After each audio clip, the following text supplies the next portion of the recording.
ते जर माजले तर पहिली 107 ची फवारणी, 109 ची फवारणी, 110 ची फवारणी, तडीपारची फवारणी करून त्यांना दुरुस्त करण्याचं काम करतो. म्हणून संत आणि पोलिसांचं कार्य एकच आहे का नाही? या पद्धतीनं तुम्हाला आणि आम्हाला सर्वांना काम करायचे आहेत. बरोबर आहे. आमच्यासोबत पाटील साहेबांनी काम केलेलं आहे मित्रांनो. अत्यंत प्रामाणिक माणूस, अत्यंत हुशार आणि कोणतंही काम सांगितलं असेल तर जबाबदारीने करणारा व्यक्ती, असं त्यांचा उल्लेख आहे.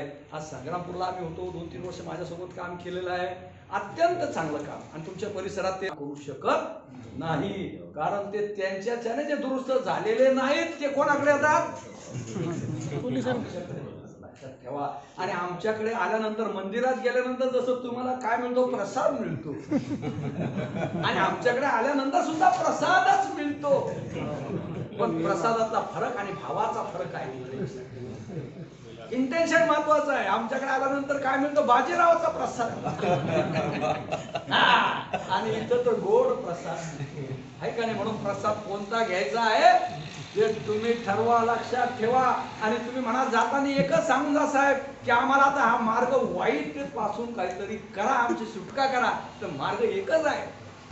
कोणता मार्ग आहे? की संतांच्या सहवासात जाणे. आणि तुम्हाला एकच उदाहरण सांगणार आहे मी, की कोणतं? की सांड कठाळ्या आणि दावणीतला बैल माहिती आहे?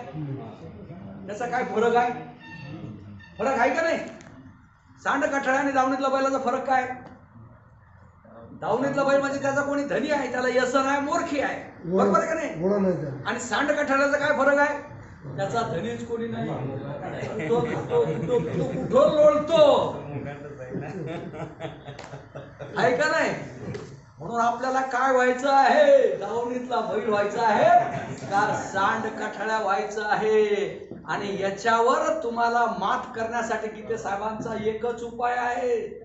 आता मला तर, मी जिल्ह्यामध्ये होतो, आम्ही हॉटेलला गेलो तर आमच्याकडून कोणी बिल घेत नव्हतं, तरी आम्ही वाईट मार्गाला गेलो नाही. कारण मनाचा ब्रेक म्हणजेच उत्तम ब्रेक आहे. आणि म्हणून आम्ही व्यसनावर व्यसन टोचून घेतली. म्हणून वाईट मार्गाला माणूस जाऊ शकत नाही. मी तरी कोणाला व्यसन टोचण्यासाठी आलेलो नाही. परंतु षडविकारावर जर तुम्हाला व्यसन घालायचे असेल, मन वढाय वढाय उभ्या पिकातले रे ढोर किती हाकला हाकला येत पिकावर.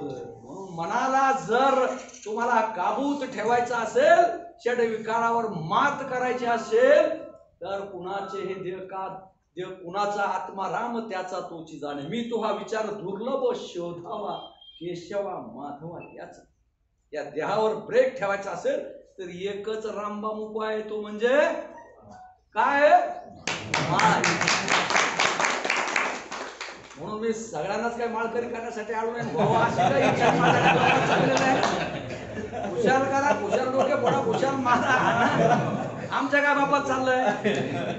परंतु सहज बोलणे हितोपदेश, ज्यांना वाटलं त्यांनी करावं, नाही तर आमच्या काय बापाचं चाललेलं नाही. आमचे संत बिचारे सांगतात, करतात, ज्याला पटतील ते करेल. नाही तर आजचा तुम्हाला माहिती आहे की कशी समाज व्यवस्था निघालेली आहे. आज कलयुगाची दादा ऐका हो, थोरवी पुत्र तो होईल पित्याचा वैरी, आणि भरातारा सोडून घरोदारी फिरतील नारी, ऐसा माझा भोरा दादा ऐकावं निर्धारी.